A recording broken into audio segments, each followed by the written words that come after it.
National 5 Biology students, let's do this extended response question together. Now this one asks us about mitosis. It says the process of mitosis begins with the chromosomes becoming visible. Now that's step 1 in your notes. That's probably the first thing you learned when you did this topic in class. It then says describe the sequence of events which follows on from this, resulting in the production of 2 daughter cells. So essentially it's just wanting us to list the next stages that happen after that first stage at the top there. Okay, so the next thing that happens is that the chromosomes move to the equator of the cell. Okay, so the chromosomes move to the equator. Next one, the spindle fibers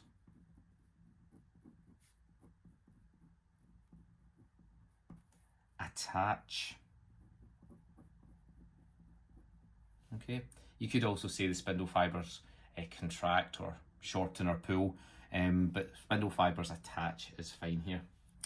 Step 3, the chromatids are pulled apart. Okay, or you could say that the chromatids are separated, that would be fine as well. The chromosomes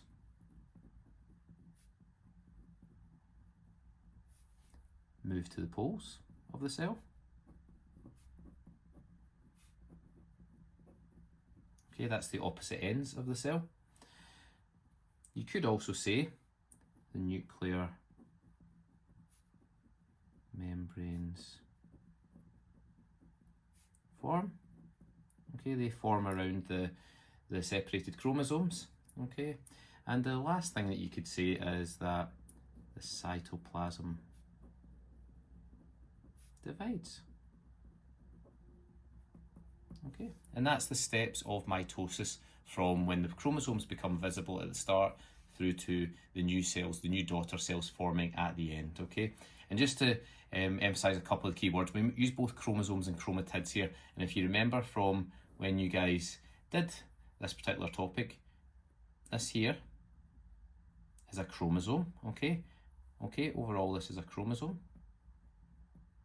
And within that chromosome, we have 2 chromatids,